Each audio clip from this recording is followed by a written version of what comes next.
Hello everyone, Sahili here from the Classcipe Operations. I got my friend and colleague Miss Satan, who will be moderating this workshop with me. Welcome to the Classcipe Expert Exchange Forum, first edition.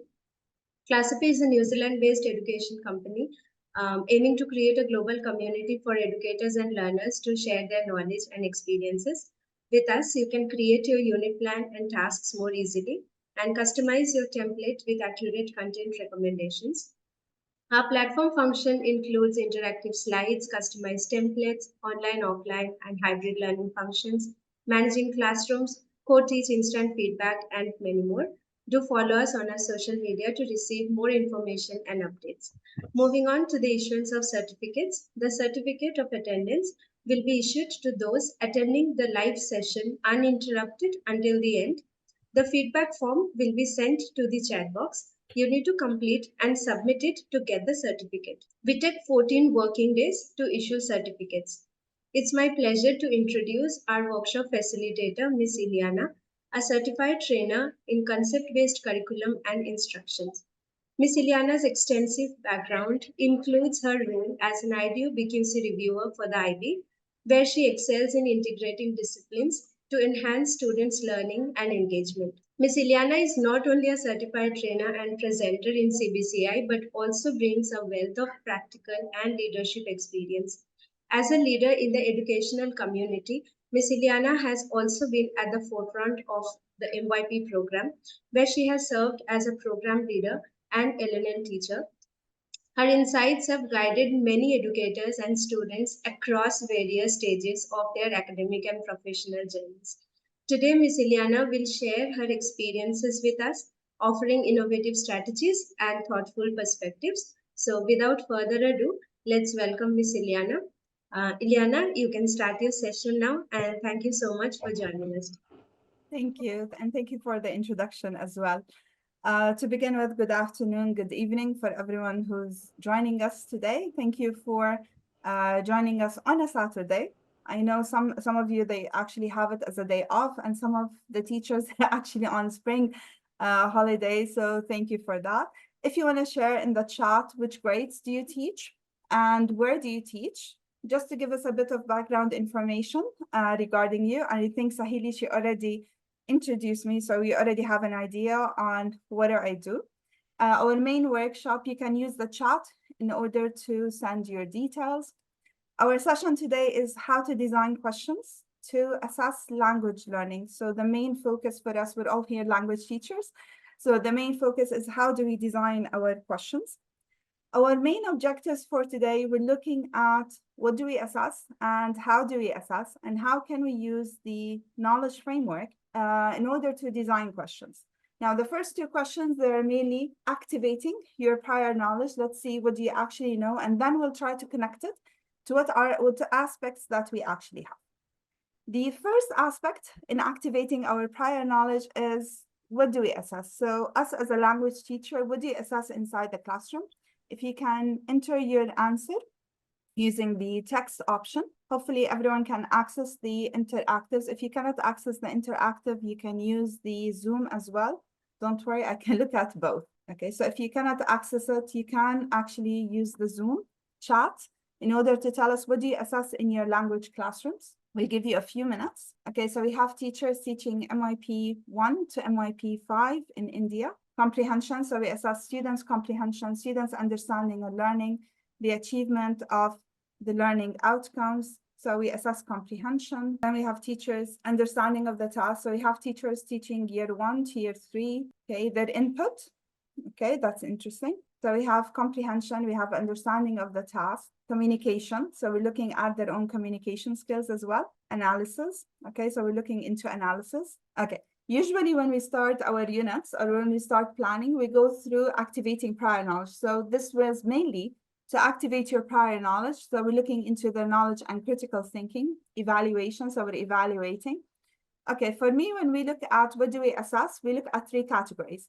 So we're looking at knowledge, skills, and understanding. So when we evaluate, what do we assess in an English classroom or in a language classroom, whatever language that is? We're looking at the knowledge. So we look into students' knowledge of terms. We know English language, we have a lot of terms that students, they need to know by heart. And we also look at their own background knowledge. So before I actually begin with my unit of inquiry, or before I actually begin with any unit, I need to brainstorm what is the knowledge that our students, they actually need to know. They need to have before I actually start with my inquiry process, the foundation, if you want to say it in other terms. So you have to look at it. So we're looking at terms, we're looking at the essential elements. This is the knowledge aspect. We're also looking, because we're language teachers, so we have the language skills. So we're looking at the reading, the writing, the viewing, the presenting, the listening. So we're looking at our skills. And then we're looking at the understanding. So we're looking at the relationship between the concepts that I'm teaching my students in, and I'm looking at, are my students able to transfer the understanding in a new context? So when we're looking at what do we assess in the classroom, I assess knowledge, I assess skills, I assess understanding. I can assess them separately, and I can assess them in combination, depending on my purpose. And this is the main key why we're asking about the assessment. What do we assess? Because it depends on the purpose. We need to link it back to the purpose of the unit. What do I want my students to understand at the end? Okay, so since we talked about what do we assess, we're linking it back to the classroom and how do we actually deal with it in a classroom. When we look at a classroom, we look at cycles, usually inquiry cycles. For us in the MYP, we have the inquiry cycle. So we start with students inquiring in the classroom, and this is where we start with the engaging phase. So we brainstorm with the students, we activate their prior knowledge, we give them questions in order to double check what do they already understand about the topic, what do they already have. We start by going more focused on students acquiring, for example, the understanding of the concepts itself, and then we start investigating the relationship between those concepts. So it is the relationship between the concepts, and this is how we actually do it through different texts. It can be from the same genre or different genres. And this is where we ask students to observe the patterns in order for them to come up with generalization that shows the connection between these concepts that we have. And then students, they actually transfer them. So when we look at the inquiry aspect, we are looking at language. So we're trying to investigate what do students learn through language and about language. So this is what we say by language is both an object of study. So I study how the author actually conveys a specific idea within a text, and then I use my own language in order to communicate that understanding about it. And this is mainly when we think about language and how do we assess. So we assess actually throughout. This is why we said I can assess at the beginning students' prior knowledge, and simply I'm looking at knowledge. I can look at students' development of skills, and I can look at students' understanding of the relationship between the concepts. And this actually leads us in order to look at Dr. Len Erickson and Lanning's concept-based curriculum and instruction model. We are language teachers, and a lot of teachers, a lot of you, what you said is we're looking at their critical thinking, we're looking at their evaluation, we're looking at their comprehension. But in order to really teach and to really assess language, we need to look at it from different structures. So we need to look at it from the structure of knowledge and the structure of process. So sometimes when we're teaching, we are language teachers, but we're not only assessing the skills, the reading, the understanding, for example. We're also looking at a novel. Let's think about it from that perspective. I'm thinking about the theme or the topic that that novel actually explores. So when I'm looking at the theme or the topic, I'm actually looking for the structure of knowledge and I'm implementing it, because I need to know what are the facts that my students actually know about the topic. And then I start associating them with concepts and I look at the generalizations. So when we teach text, sometimes we look at power, we look at identity, we look at love, we look at revenge. These are actually topics that are explored within text. And in order for students to understand them, we look at through the structure of knowledge. However, when we start digging deeper into the text and we start looking at why do we, for example, do what we do, we start looking at the process of analyzing and comprehension and the process of producing a text. So we're looking at processes, strategies, and skills, and then we actually associate them with concepts in order to formulate our generalization. To make it more clear, if I'm looking into a novel, and that novel is exploring social action in order to create a change, my students, they might be looking at the topic, what is social action? Still knowledge. I look at the facts that we have, how do we have it across centuries, throughout history, and then they reach the generalization that they have that social action may inspire people in order to take a change. But this, I'm looking at it from the aspect of a theme. If I'm looking at the structure of process, and I'm looking at students' way of reading, which is a process, of writing, which is a process, my students, they might actually read mystery stories, and they would, for example, readers adjust their own predictions about finding a solution to a mystery based on clues or events with the text. So I'm looking at the specific strategies that I'm implementing, how am I actually predicting, and I'm connecting it to analyzing the events and identifying clues in a text. Both structures, we use them both whenever we're actually implementing a unit to ensure that students that are actually learning about the language and throughout the language. This is something that we need to keep in mind, that it's fine to look at facts when we're looking at language lesson, because yes, sometimes in a portion of a unit, I need to look at the facts in order to start building up the inquiry regarding the unit. Yeah? So since we built up our own facts regarding that, let's look at what are the different types of assessment, because we're looking at using questions in order to assign. How do we design those questions? So if I'm looking at how do I design the question, I know that I'm assessing knowledge, skills, and understanding. I know the background where I took that information from. And now I'm looking for what are the different types of assessment that I can actually implement. You can use also the texts in order to answer, or you can use, if it's not working with you, you can use the Zoom chat in order to do that. So what are the different types of assessments you actually implement within your lessons? Okay, so we have formative assessment, formative, summative assessment, formative, summative, skills, AFL, diagnostic assessment, diagnostic. Okay, so mainly we're looking at formative, summative assessment, diagnostic assessment, and we're looking at assessment for, as, and of, and this is mainly what we're looking at. So when we're looking at assessments, we're looking at assessments for learning, assessment as learning, and assessment of learning. When we're looking at assessment for learning, I'm looking at the formative assessment, just like what you said, the diagnostic assessments that you have. But at the same time, I might have formal and informal formatives.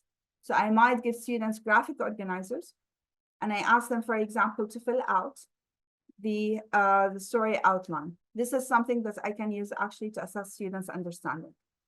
I can give them questions, inquiry questions that actually explore the connection between two concepts, and they answer that. This is as well a form of assessment, because I'm assessing what the students actually know. Assessment as learning, I'm looking at the self-assessment, the peer assessment, any checklist, any reflection prompts that we have. And we're looking for we're looking at the summative assessment. This is how we usually have them in GRASP, and we usually have them in RUF.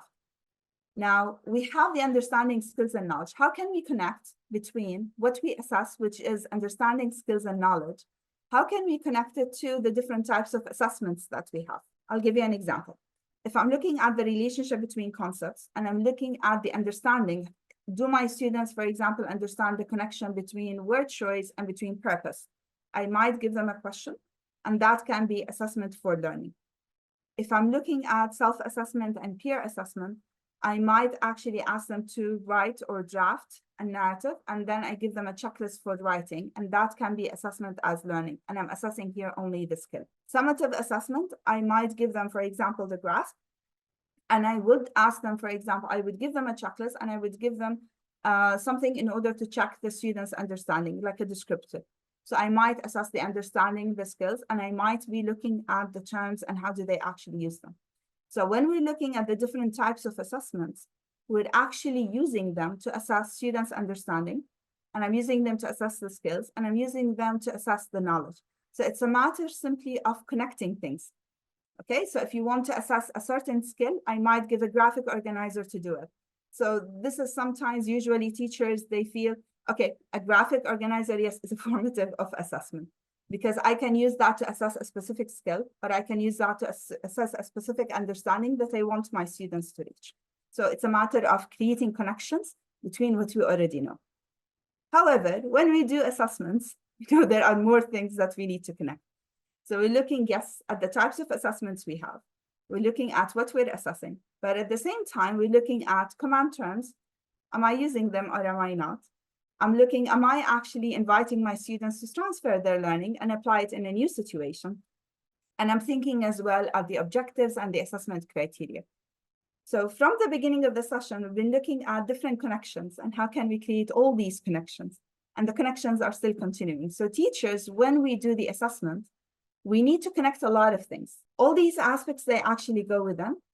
And then I have to align everything with the purpose of the assessment. Now, how do we do that? And this is the main key why we're attending this session. So how can we use the knowledge framework, everything that we've learned, in order to design our questions? We still need to keep in mind the structure of knowledge and the structure of process, but then we're adding something else.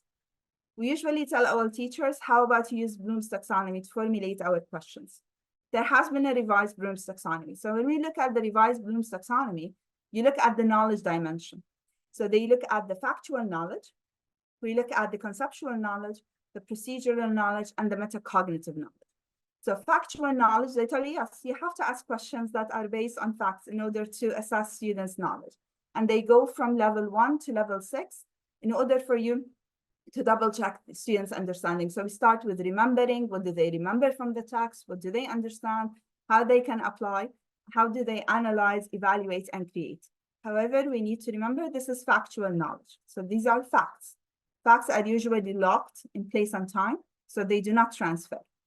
So even though I might assess students on a factual level, it's not going to help my students to transfer. That's why we need to link everything to our purpose. Why do I want to do what I do? Conceptual knowledge, however, what do students do?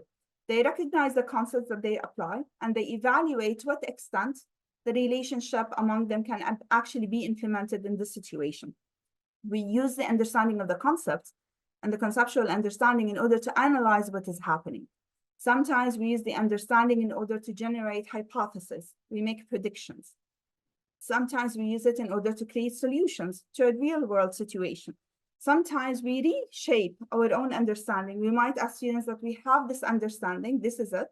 Can you evaluate it? The conceptual knowledge is the aspect that students can actually transfer to a new situation. So if your purpose is for students to learn and transfer, we need to focus on the conceptual knowledge. Sometimes we focus on skills, which is the procedural knowledge. So we're looking at how something is being done, the applied procedure. How do we actually apply them and adapt them to new situations? This is where we look at our skills, and this is the procedural knowledge. Again, this is where we transfer. The metacognitive knowledge is how students evaluate their own application of the conceptual, of the procedural knowledge through self-monitoring and self-correcting. And again, this is something that we already talked about when we did the different types of assessments. So when you look at the different types of assessments, we already talked about self-assessment. We already talked about peer assessment. So this is the metacognitive knowledge, okay? So this is mainly when we're looking at how do we design questions. So how do we go about it? We look at one sample and then we'll do one together. Usually as teachers, we all teach students how to write, for example, narratives. So we have the key concept is creativity. This is for year 9. The words in bold, these are the concepts, but the rest, there are things I need to focus on. So we have author's purpose. We have the elements of the writer's craft. I want to focus on the word choice and style this time. And then we have the writing conventions, effectiveness of the author's choice. Usually when we start our unit, we start by identifying what is our objectives that we want to do. And then we look at our key concept, our related concept. So for me, I gave you what concepts I'm focusing on. And now we're looking at what is our assessment criteria, because I need to make sure that everything is connected. This is an example from language and literature, year 5. You can choose any year level that you want. For me, if I'm doing an analysis and I'm going to check students' understanding regarding to the author's style, author's purpose, I'm going to choose which criteria I'm looking at. So I might be looking at criterion A, which is analyzing, and I'm giving comprehension questions, short answers, because I want to double check that for my students. I have to choose which strand am I actually assessing. So am I assessing strand number 1, which is analyze the content, the context, the language, the structure, the techniques? Am I looking at analyzing the effects of the creator's choices on an audience? Am I looking at justifying opinions and ideas using examples, explanations, and terminology? So I have to choose which assessment criteria I actually want to use. So if we give you this as an exercise now, and we know that I need to ask questions regarding the author's purpose, what questions would you ask your students, and try to link it to a specific strand in which criteria? You tell me criterion A, this is too general. Tell me A, strand 1. This is what we make sure how our questions are actually connected to our assessment criteria. And you can use the text answer feature, or you can use the Zoom chat as well. If you're teaching year one, definitely please use year one assessment criteria. Remember, they grow in complexity. So for year one, you might go actually to identify and comment on the author's choices instead of analyzing. Analyzing is a higher one for year 4 and year 5. So which criteria you're using, and just give me a question. This is just a way for us to brainstorm what type of questions that we actually have. Okay, so I'm repeating what you have to do. We have our assessment criteria in front of us. How about you create questions using the author's purpose? Okay, so tell me, I'm using criterion A strand 1, and this is the question that I'm formulating. We'll give you just a few minutes, and then I'll share what questions I actually created, and we'll look at what is the pattern that we have. Take your time. So the first thing, when we try to create our assessment or our questions, lay down your assessment criteria, unwrap them, think about them. If you're a group of teachers teaching the same classroom, what you can do is look at your rubric. What is the best answer, or what is level 7 to 8 for you? So that can actually help you later on when you create your assessment. So we have one question. What is the author's message? Does the author explain this clearly? How does this connect to what the author said earlier? What questions do you have about what you've read? These are good questions that we can ask within the classroom engagement. Okay, so this is good. What we'll do is I'll go through my questions, and let's see what do we have. Okay, so we have, so we have criterion B, which is organizing. We have justify and explain organizational structure of the novel, trained to Pakistan, that served the context and intention. That can actually go in criterion A if you want, okay? Which is justifying opinions and ideas, and you're analyzing the structure of the novel itself. Justify the title of the novel by organizing your opinions and ideas on the basis of your reading and understanding in a coherent and logical manner. So you might actually ask the students to analyze the title and how does it actually connect to the novel itself. So you're exploring the connection between the title and the ideas that are conveyed. Use referencing and formatting tools to create an image. Okay, so just to clarify, whenever we're looking at criterion A, you might think that this question actually goes for criterion B. Criterion A is mainly about analyzing the text that you actually have, and you're giving that type of questions related to it. Whenever you're looking at criterion B, is how you organize in paragraph format, how you're actually doing an analytical essay, how you're creating a whole narrative, a new narrative that you're looking at. So criterion B is for actually organizing it in a larger scale. Criterion C, producing text, is how you produce a text. So you might be able to produce a narrative, you might produce a speech. So it goes into producing, and how do you use the literary techniques that you already learned in criterion A and apply them in C. And D is using language. So usually when we do our assessment, we might actually create assessment based on criterion A, which is analyzing itself. Okay, so I'm giving them students a text, unseen text, and they're analyzing it based on the questions that are related to the strand. I might actually give them a task where they have to use criterion B, C, and D in creating their own narrative in response to a certain prompt that I give them. Or I might ask them to analyze, just like what we do in DP paper 1, for example, criterion A, B, and D, where they have to analyze a short story. Or I might do compare and contrast essay, where we do criterion A, B, and D. So these are usually the type of the assessment that we have. So we need to make sure that whenever I'm creating a question, the question is actually aligned to the strand that I have. Okay, this is something that is really important. So I cannot say that I'm creating an assessment on criterion A, and I'm only asking students questions about the ideas within the content, the message, for example, the structure of the narrative, and I'm not asking them anything about the effects of the creator's choices. Why does the author, for example, use simile? What is the impact? So I did not reach it fully. So be careful when you actually create your own questions. Let's look at an example. Identify the literary technique. This is a question that we can have. So they're simply pointing out what is the literary technique that we have. What is the setting? I can actually ask them, what is the setting? I can actually, Yes, A and B criteria are somehow confusing. Yes, don't worry about it. If you need more help, I'll re-explain at the end. List the characters in the narrative, for example. What is the author's purpose? What is the narrative's message that we have? How would you solve the conflict in the story if you were the character? Outline the narrative structure. What evidence validate the message in the narrative? What is the character's motive in the narrative?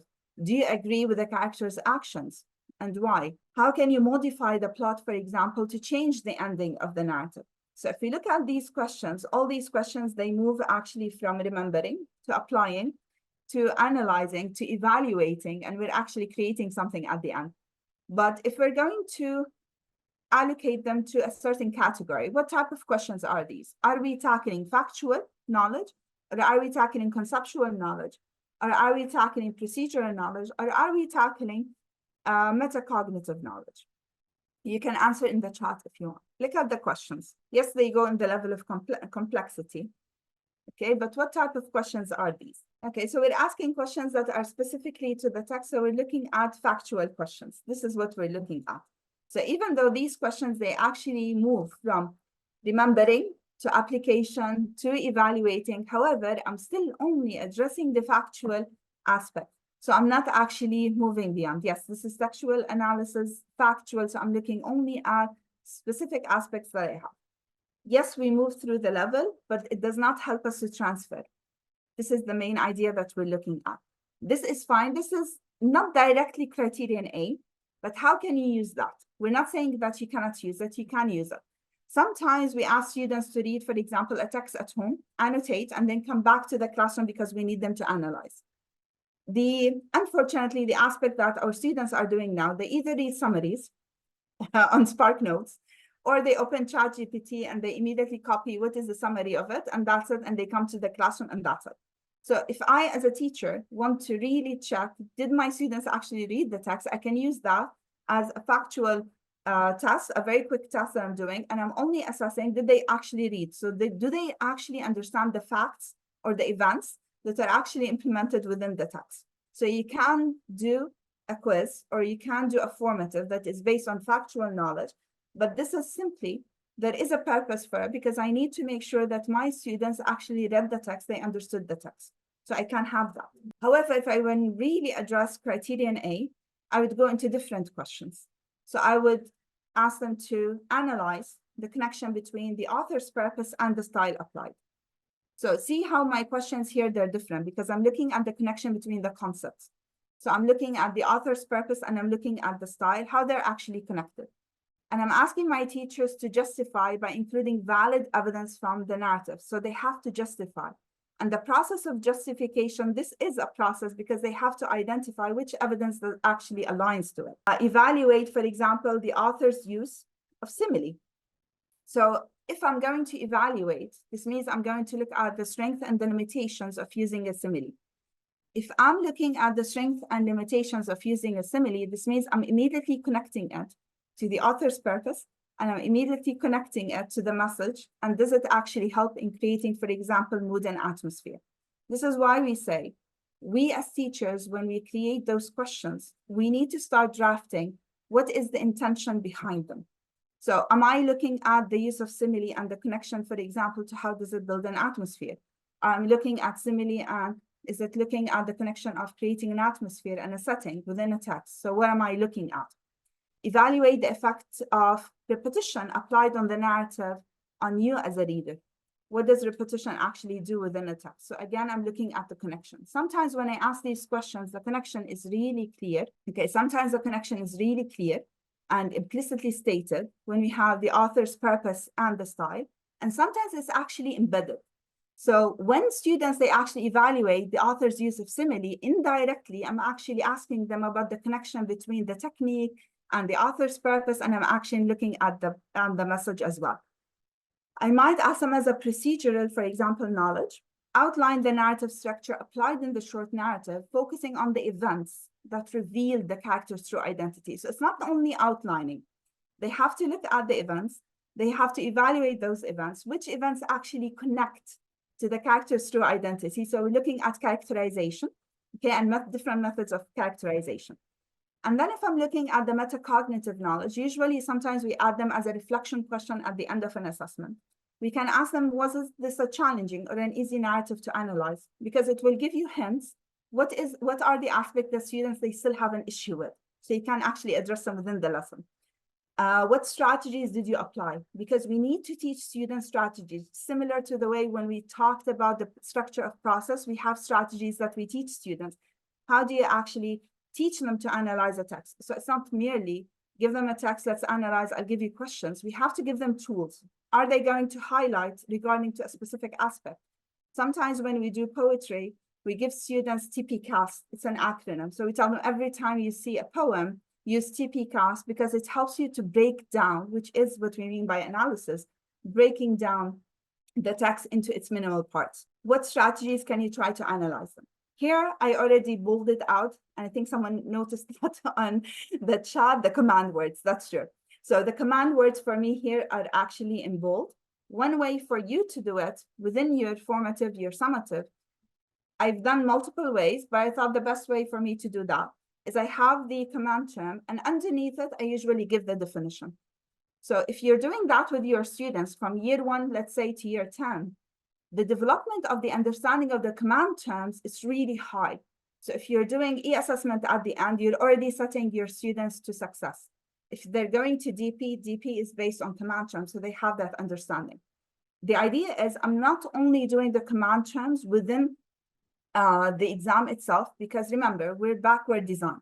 So if I'm doing the assessment, this means I'm going back into my learning experiences, and I'm actually working on the command terms with my students. So one aspect that you can do whenever you're doing your learning engagement, some of the questions can be in the WH questions. Some of the questions can be in the command terms. You either give the definition of the command term for the students, okay? Have it underneath the question. Or if you have enough space in your classroom, I did it in 2 different schools. I used to have the command terms definition near the board.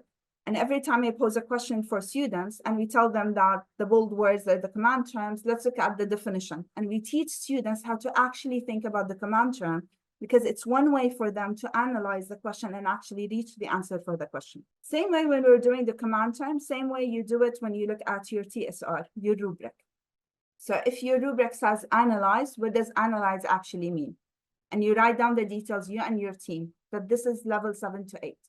If I'm going to a lower level, I'm going to explanation. So how is explanation different than analysis? How is describing different than analysis? So it's a good exercise for you to do it with your team members on the command terms and the definition and the unwrapping of the command terms. Remember, conceptual, procedural, metacognitive, this is how we ensure transfer for students. This is definitely criterion A exam. So I'm only analyzing criterion A, and I'm looking at strand 1, 2, and 3. I did not move to strand 4, which is the evaluation of similarities and differences. However, sometimes we don't do that. I don't do criterion A. Sometimes I do criterion B, C, D. So I ask my students, I read different texts in the classroom, but I need them to transfer those understandings into creating their own short narrative. So I might do in the conceptual knowledge, I ask students to create a short narrative where they apply the literary techniques that they have learned. And this is where we use the grasp, where we have the purpose, the role, the context that we want our students to work on.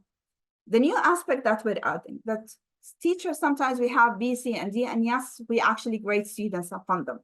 But if you look at criterion C, they're asking you about the choices that you've actually made. Why did you use this technique in order to affect the audience? Usually it's not that clear if you're looking at a narrative itself. So we need to have that level of metacognition actually very clear in our assessment. So I usually add another question towards it. So after they complete their short narrative, you need to write a craft report, a paragraph. Simply you explain how you as a writer, you deliberately use word choice and style, literary techniques in order to ensure your impact on the reader. So if I'm writing a narrative, my students at the end, they're going to give me a paragraph, and in this paragraph, they're going to explain that I use this specific word choice because this aligns with my audience, this aligns with my purpose, and this helps me to create a specific effect that I actually need on the reader. And this will give you a clear understanding. Does your student really understand the conceptual connection between the concepts, or they do not?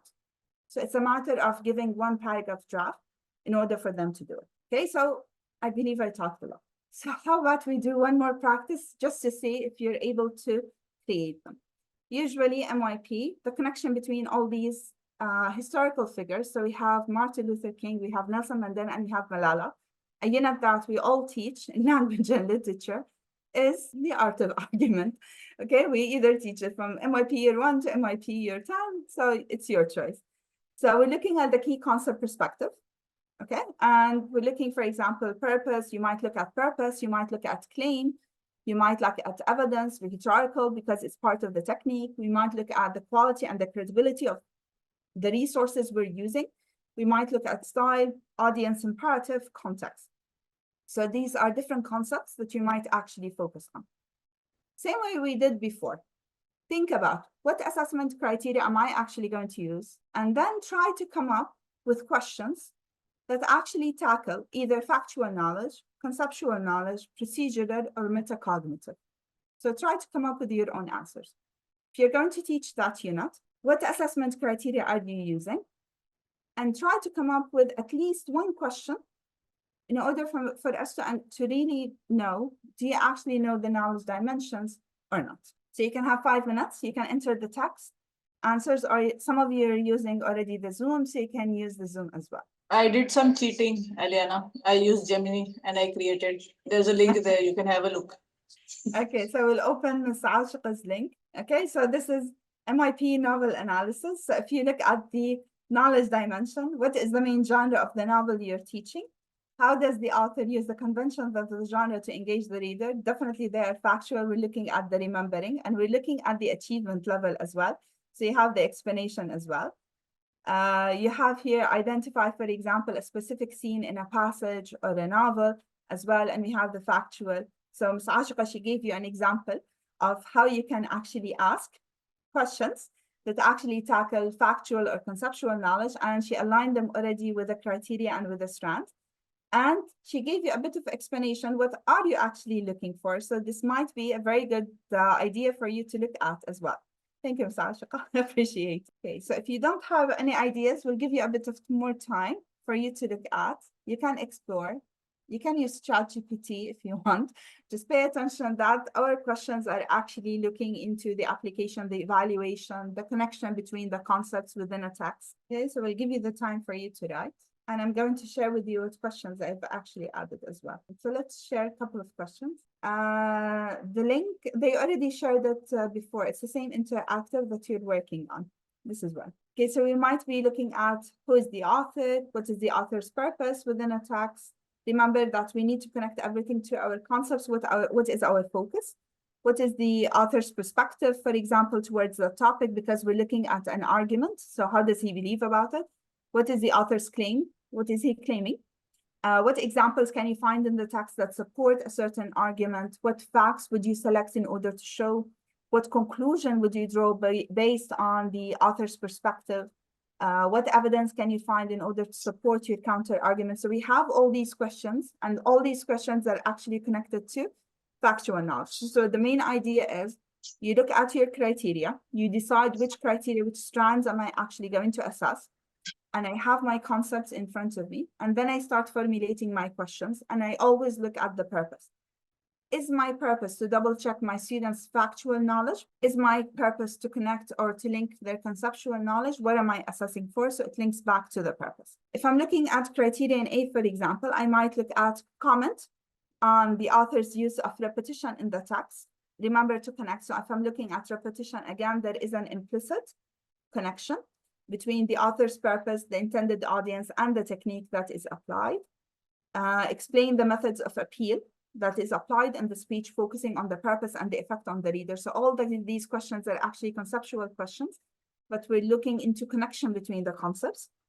Analyze the connection between the author's background and his claim, justify by including evidence from the text. We're looking at evaluating the effectiveness of referencing historical figures, for example, in history. Evaluate the effectiveness of the speech in creating change and turning point, because I'm looking at the purpose, I'm looking at the techniques, and I'm looking into the strength and the limitations when I'm looking at it. So again, we have the command trends. Again, you can give the definition underneath it. And all these questions, they're actually tackling criterion A, strand 1, 2, and 3. And we're actually addressing the concepts that we have.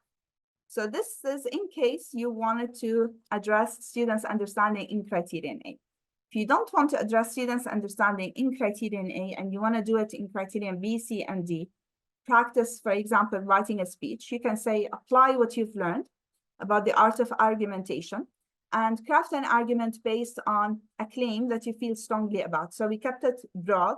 So this is your aspect where you choose a specific, for example, world issue that you want your students to talk about this. So this is where the transfer comes in. But we give hints for the students, for example. You need to identify your audience, research your topic, the reasons supporting your claim, for example, the credible resources, draft your argument following the organizational structure, apply persuasive techniques to impact your audience. So you're giving them details because these details can actually help them in alignment with criterion B, C, and D. Because if you're looking at criterion C, when we're looking at the literary techniques that you've actually used and you're creating the connection with the audience, this is where it goes with the persuasive techniques. And this is where it goes with the claims that you're adding and the credible resources. However, what did we do? So the students are writing a speech. I'm assessing it on criterion A, B, and D. And in, B, C, and D. And for me to make sure that students, they've actually my students, they really understand how they need to connect these literary techniques and apply them in writing and affecting their audience, I ask them to do a reflection. It can be a paragraph as well. Remember, they can do it orally, record it, they can write it. Explain how your knowledge of the target audience, for example, enabled you to create a more credible argument. So we're looking again in the connection between the audience and the creation of the argument. Evaluate your own writing process. What were your strengths and limitations when you're writing? And this is where it can be really helpful for you to take these notes from the students' answers, and you can actually add them in the reflection of your unit. What are the aspects that you still need to work on? So if you're doing formative assessment and your students identify their own strengths and their own limitations, you can take these limitations, reteach again, in order for them to eliminate these limitations. And this is how we say that our assessments, they actually inform our teaching. So it's a whole cycle that we're going through. Again, the definitions of the terms are actually there. So I gave you two types of assessments.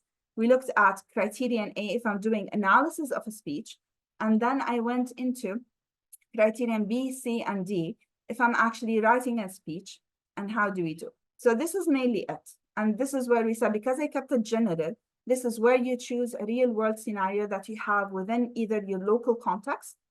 It can be your own classroom, it can be your own school, it can be your own city, it can be your own country, or you can go regional with your world choice scenario, or you can go global. So this is the, let's say, the localization of the contextual evidence that you need to have. And this depends on you. If you feel that your students strongly know something about the local, for example, context that you want to use that, use it. If you think that your students, they have more knowledge regarding global issue, you can use it as well. So mainly, this is what we've been talking about. We looked at the for, the as, and the of, the different types of assessments. We looked at what we assess, the understanding, the knowledge, and the skills. And we looked at the command terms. And we looked how do we apply the transfer. And we looked at the objectives and the assessment criteria. So the main key question is, how can you answer the question? So how do we assess? Okay, based on your understanding so far. If you're going to write a statement that represents your understanding of the session, what would you answer?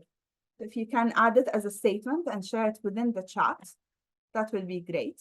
This is simply for us to know, what do you understand? What are the aspects that you need to focus on? We created a lot of connections. So for you, what are the connections that you actually have now? You can share your statement within the chat. If you want to open your mic and give us your answer, you can do that as well. And then we'll tell you what resources we have for you that will support your journey even further, because this is just a glimpse to help you further. Okay, so if you're a teacher and you're creating your own assessment, what is the process that you're going to go through? Ma'am, may I speak? Definitely. Ma'am, we'll ask them that whatever you have learned, where you found it applicable in your life, do they experience the earlier such kind of things, whatever they have learned earlier, does it relatable or not? or whatever they are learning, how they will imply or they are going to execute what they feel about it. We should be like open-minded. They'll share in that task. So it will be like transfer and apply, Right, so you might execution, okay. implementation. Thank you for that. So we might look for into more reflection, let's say metacognitive more with the students.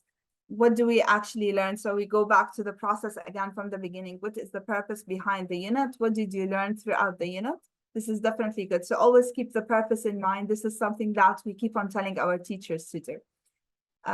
If you want to share your answers through the chat, if you want to open the mic and tell us your answer, please do. I'll just show you what we have for you. You have a QR code that you can actually scan, and there's a link as well. I'll just show you what you have within this link. You actually have a couple of documents in order to help you. So the knowledge dimension template that I actually use, you have one that you can use with your teachers when you actually plan. We have something from Bloom's taxonomy, different types of questions. How do you actually go about them? Essential questions, but I'll focus on one aspect. This is a document that we have in my IB. I just needed to focus on that. They have, if you have an issue in identifying what the students need to understand, this basically overview, it gives you the questions. They have the understanding, for example, the criteria, and they align it immediately. What is the understanding that we're looking for?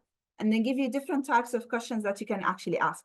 So if I'm looking into identifying and commenting upon aspects of the text, what is the understanding that I want my students to reach?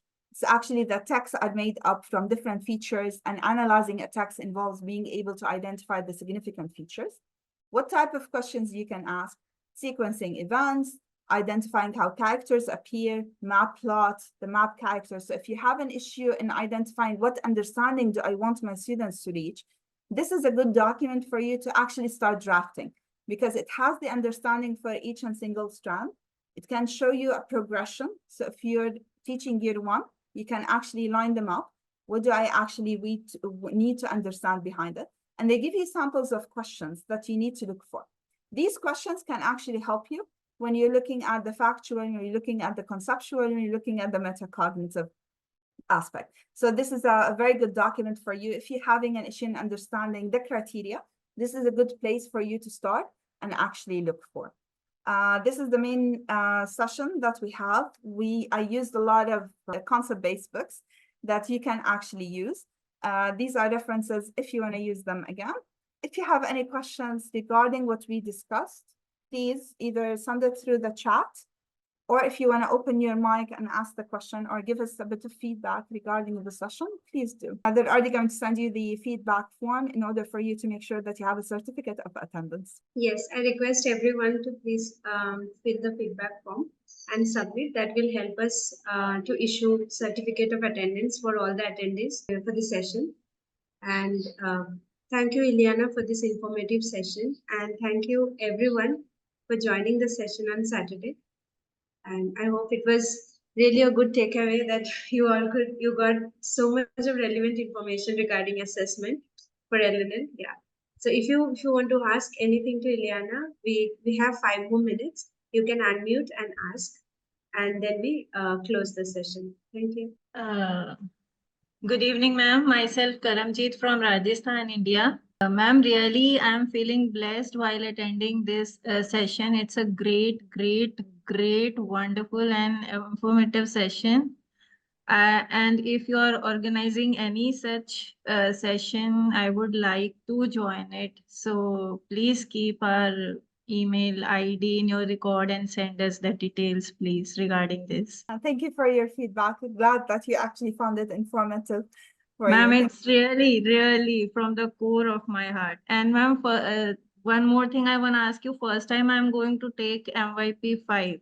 So I'm little bit confused while preparing my SGO. I'm just working upon it.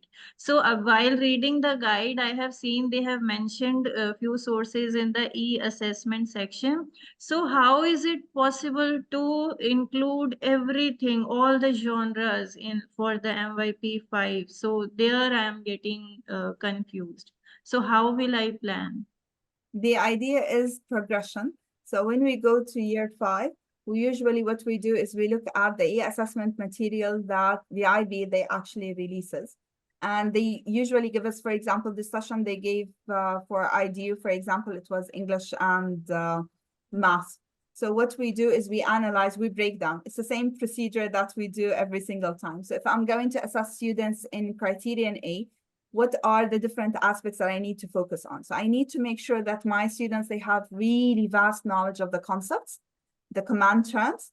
And when I say concepts, they're key related concepts. And then I go to my criteria. So I'm looking at criterion A, B, C, and D, and I break them down. What do my students need to do? And then I actually organize, it depends on your school, how many units do you do? Is it 4? Is it 3? And you make sure that it's a focused more analysis towards that. So what I usually do, because your e-assessment, you're looking at criterion A mini questions, I need to make sure that I have that throughout my units. And then I have producing text. So I look at what are the different types of text that I'm using. So if I'm writing, for example, usually what we do in year 5, because we're preparing them to DP, I focus on critical analysis. So students, 1 unit, they actually analyze different short stories from different genres. So I cover the element of genres within stories. And then I might do compare and contrast, where they actually compare between a short story, for example, and an image, or a short story with a comic. So you're going through the comic elements and you're going through that. I might do nonfiction. So where I go through documentaries, for example, articles, looking into opinions, into ideas, and I actually analyze again. And sometimes I actually make them do argumentative essays, opinion essays, in order for them to practice. And then you have 1 more unit. Again, you're going through multimodal, focus on the multimodal aspect. So you might look at propaganda themes. Remember to connect them all. So it's basically, what do you do? A lot of breaking down. So go through your concepts, your command terms, go through the criteria, go through the e-assessment topics, because they usually give us e-assessment topics in the language and literature, and that can actually help you. But you need to remember that we're not shuffling everything in year 5. Make sure there's a progression. So involve whoever is teaching year 4, whoever is teaching year 3, year 2, year 1, and allocate all these e-assessment topics. How can we teach students from year 1 to year 5 in order to ensure that they have an understanding of these topics before they actually reach year 5? And in year 5, it's more of going more in depth within those topics. Hopefully this is helpful. E-assessment is a huge topic, but mainly focus on these aspects. Look at all the different samples, the e-assessment report, because it gives us an idea what are the aspects that students they had an issue with, so you need to focus more on. Okay, thank you so much, ma'am. It's great help for me. Thank you so much. You're most welcome. I'm just checking if you have any questions that we have. Miss Mariam has asked if you can share your email. So Miss Mariam, I just want to say that she's very active on social media as well. So you can connect her to LinkedIn, and anytime you can actually ask her, you can send your queries to LinkedIn or Facebook. So if you want, we can share her LinkedIn handle to the chat, and you can send her a connection request, and you can get in touch. I'm mostly in the groups and the MIP as well, and we usually very active there. We usually share our understanding. How important, there's one more question, I think. How important are the global contexts? Are the attacks in the exams based on the selection of the global context? You need to keep it in mind that when we're looking at language learning, we learn a lot of things. There are understanding that we want our students to reach. What the global context is actually doing is they're giving you the why you're doing what you're doing. So I can analyze different short stories, but I don't have the purpose that's connected to real life. So I might actually analyze short stories because I want to look at creation. So if I'm looking at personal culture expression, and I'm looking at how does that change, I might look at short stories and I link it to identities and relationship, looking at role models and how do they present themselves. So the global context, they're actually giving you the connection that you want to drag your students in, because literature, it's a mirror of life. So you have a lot of things that you can actually connect it to. Having the global context, it gives you more focus within your unit, because this is the context that you're actually looking for with the students on. Hopefully this answers the question. Okay. There is another thing from Ms. Patel. She's asking, is there a document for the topics that should be covered in each year from the MYP? Usually we don't have one for the MYP. What we have is the e-assessment topics that we have in the language and literature guide. Teachers, they actually use that in order to break down the different topics that we can teach from year 1 to year 5 in order to ensure that you have covered different genres that you're already developing your students' knowledge about. So my suggestion for you, use the e-assessment topics, create your own progression table from year 1 to year 5, and think about what are the genres that you're exploring in year 1, year 2, year 3, in order to ensure that there is development and progression. So it's a matter of creating documents that actually show the progression throughout. The PTT, I think this is something that I know we might need to check, probably. Sahili? Yes. Okay. I think it is coming as blocked. Yeah. So just wait for a few seconds. It will be unblocked on the platform. Also, there are a couple of groups on Facebook for MYP LNL, and good conversation and collaboration happens on those groups. So you all can look for those groups as well on Facebook. And you can join. I know Elyana is there, so you will find Elyana over there as well. So you will find Elyana everywhere actually. So you can. It is very easy to reach out to her. So yeah, so just look for The those idea, we groups. understand that teaching language and literature or teaching languages in general can be overwhelming. Make sure you have a partner that you're working with. This is really helpful. And break things down. It's similar to what we're doing. Focus on what is your purpose. Are you looking for knowledge, understanding, or skills? And break everything down in order to support you, your teachers, and your students within. And if you need anything, I think they shared the link in the account, so you can actually connect with me over LinkedIn, or you can post your questions, and definitely I'll be answering you throughout. Hopefully you enjoyed the session. We've learned a bit, and hopefully use the resources that we have in the Drive link also to support you as well further. Yeah. I hope you Exactly. all have filled the feedback form. Please remember to submit the feedback form, and then you can exit the session.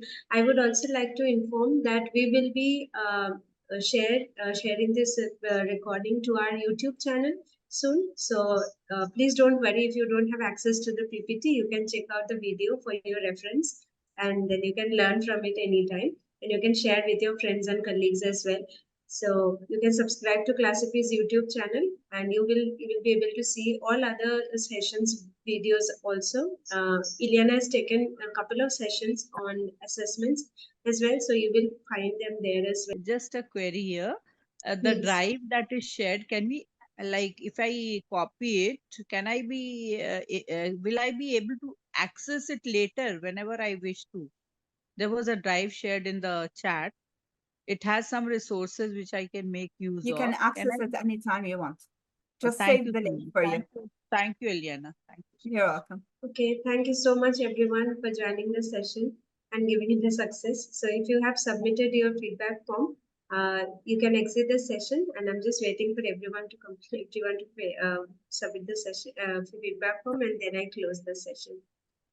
Thank you, Elyana, for your time. Thank you. Thank you, everyone. Thank you, Anya. Thank you Thank so you, much. Shikha. It was a great session. I just wanted to unmute and thank before I left the session. Thank you so much. Thank you, Ms. you. Deepika. Thank you Thank you for for attending. joining.